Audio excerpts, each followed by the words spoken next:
Hello, I'm Sam Crowe, and I'm just wanted to show you an updated version of an ATC card holder. I'm teaching it for the last time tomorrow, so I thought I'd make a video for my last practice demo, and then maybe put on YouTube afterwards.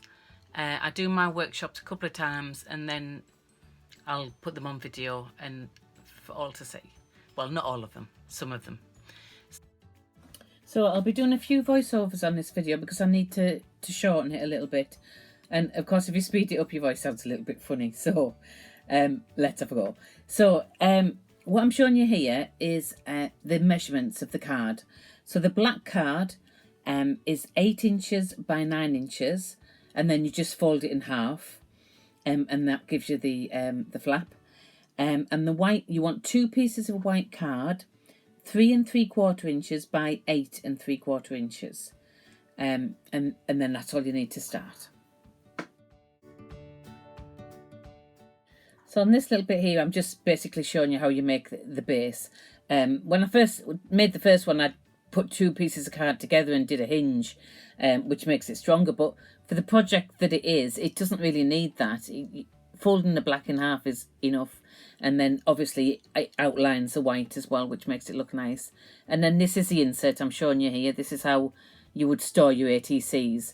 So these little envelopes are made from gel plate prints as well, and I'll maybe do another video to show you that. So this is it. I'm about to get started.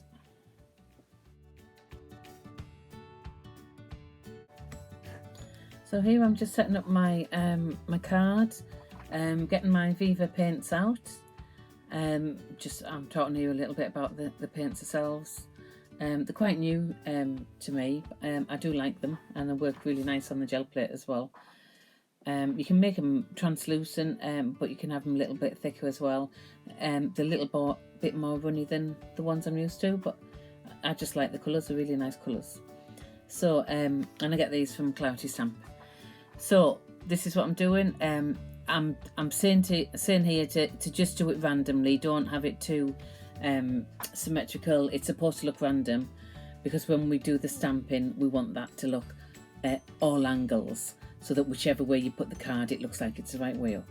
So that's what I'm doing here, and just going in with the colours, and then I'm going to come back in with other colours on top, and until I feel it looks pretty enough. So I'll just leave you with a little bit of music for a minute while you watch this bit.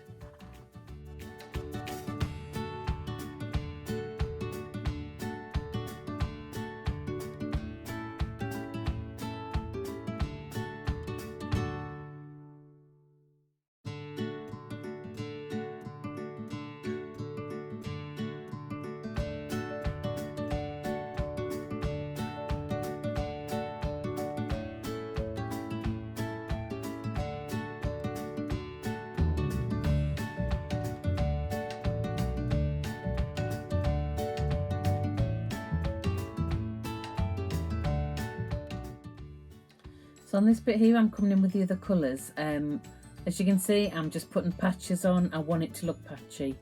I don't want perfect by any means. It's not meant to look perfect, and it wouldn't be as good if it was. So just little bits of colour here and there. When you think it's got enough, just leave it there. If you overdo it, you're not going to see the stamping. So I know on this blue bit here, I love this blue. It just goes so nicely with the red and the yellow. Towards the end, I'll put a little tight look with the colours that I've used. So again, I'll just leave you to watch for a little while with the music, and I'll come back later.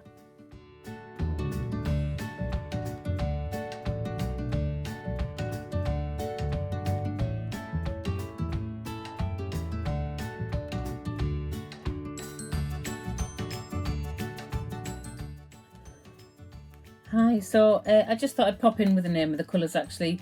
So it's a Viva multicolours, and I'm using the yellow, light blue, and the red. That light blue is absolutely gorgeous. It's my new favourite colour. So that's what I've been using. Okay.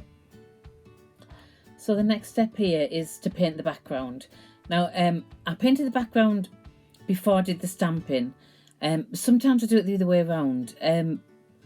It's probably better to do it the other way around, I think. But I just wanted to quickly show you what I'm doing and why. And the stamping can always come later. So you could make your backgrounds and stamp on it at another time if you wanted to make a few up together. The reason it's better to do the stamping first is because if you go over a little bit, you can recover it with the blue.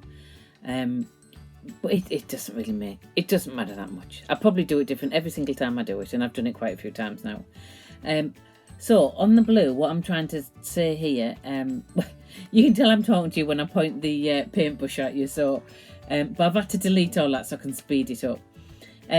So what I'm telling you is the blue is really patchy, and that's how you want it. You want some bits more watered down than other bits, and get that patchy look, and that's what makes this project really, is have that patchiness and the grunginess and whatever. So that's what I'm trying to say there.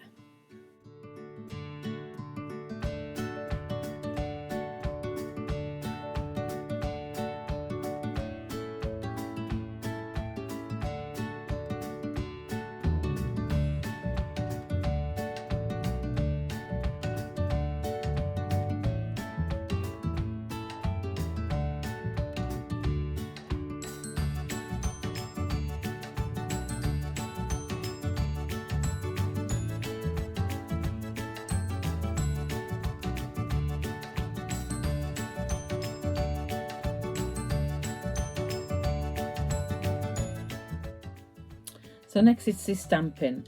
Now my paint here is still quite wet. Now I would have normally, if I wasn't doing a video, I would have let it dry a little bit longer than that. But sometimes, you know, if you're stamping to paint that's still a bit damp, you do get a really nice look with the ink and the paint meeting and not so sharp edges. So, you know, it doesn't matter that much. You'll hear me saying that a lot. It doesn't matter that much. So I'm stamping here. I'm using Cloudy stamps, and this is the Snowdrop set, and I absolutely love these stamps. I normally just use the actual Snowdrop, but I use I think it's Hyacinth. Is it Hyacinth? I need to check on that. Is the other stamp that comes in the set, and it's just they're both just absolutely beautiful. When I brought in the other stamp, it really did look nice, and it had its own place on here, so I changed it again, because normally, like I say, I only do the Snowdrop stamp on this project in particular because it looks so nice on its own. But once I'd stamped the other one, I couldn't resist doing it again, because it looks so nice. I think the other one's a geranium, and I really need to learn my flowers. But anyway, if you look for the Snowdrop stamp set on Cloudy Stamp, if you wanted to buy them, that's what you'll find the two, because they come as a set. So you can see there I've missed a little bit. Doesn't matter, I'll just come back in and redo that. And if it looks a little bit double stamped, again, it just adds to the grunginess, and you can paint that out as well. So it really doesn't matter. We are looking for it's the overall look. If you can see that the brightness of the colour behind, the patchiness of the blue, and then all outlined with black, and it just looks beautiful, I think. So anyway, it's all about colour for me. It always has been. So I'll let you watch again.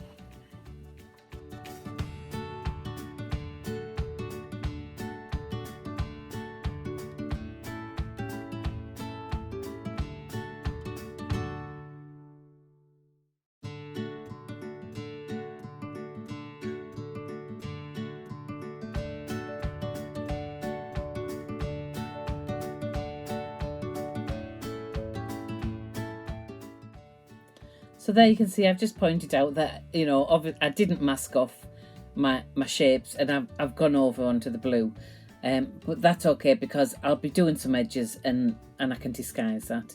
So, you know, if you do want to make a mask, it'd be easy to do, because you just stamp your gel print on a piece of paper and cut it out, so, and then work through the middle. So quite easy to do. You know, I'm saying it doesn't have to be perfect, but you really don't want to be going off the lines of the shapes, because that just spoils the look. Like I say, by the time I'm finished with this, you can't even tell I've done that. There's always a way to fix it.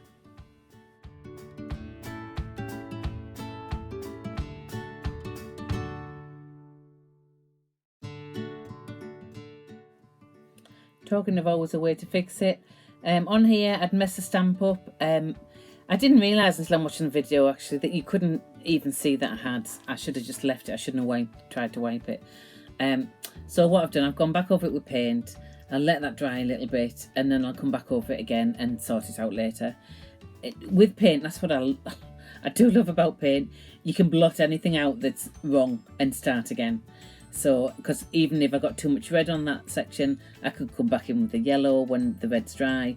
You know, you can just restart it all the time when you've got paint, and that's why I like it so much, I think, because I need it. Okay, I'll be quiet again and let you have another little watch.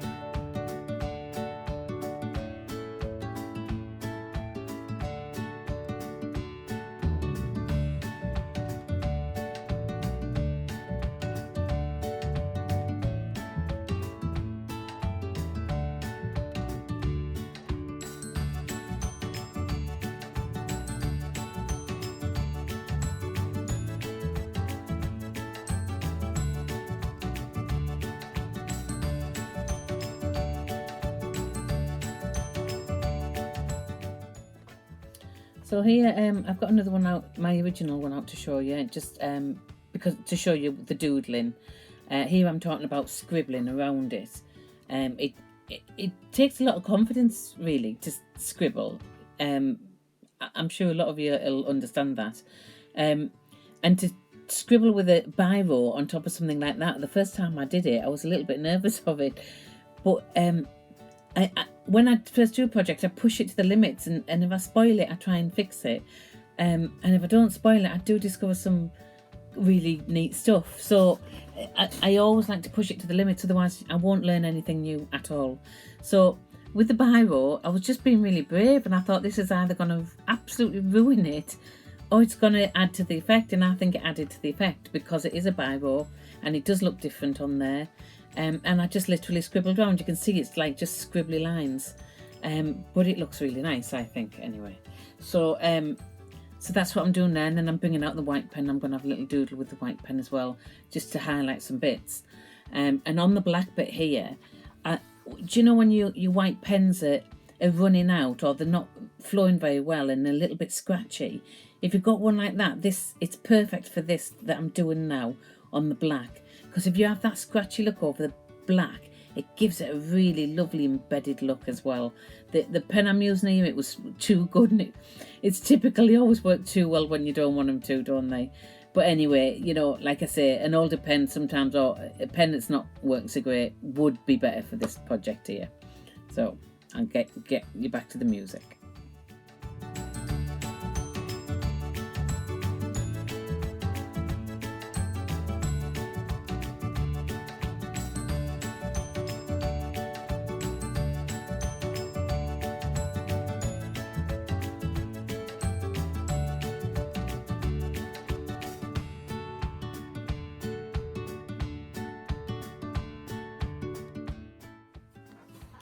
So I was waiting for the back piece to dry a bit more before I put that on. And where the ink went wrong, it was because it was a brand new ink pad, and the ink was a little bit too juicy for the project. But I did sort it out in the end. So here I was about to show you the inserts. I'm going to have to do that in a second video because this video was far too long and I've had to cut it down by half. So I'll come back with a second video for these inserts and measurements, and they're all made from gel prints, and I'll probably do matching ATCs and that on that video. So please come back for that. I'd love it if you would like this video, follow my channel, and you know, any nice comments. Please don't do any negative comments. If you don't like it, you don't have to watch it. And it'd be lovely if you would visit me on my Facebook page, Gel Plate Creations, or Sam's Home Cooked Designs, and pop along and say hello. I hope you enjoyed the video. Thank you for watching.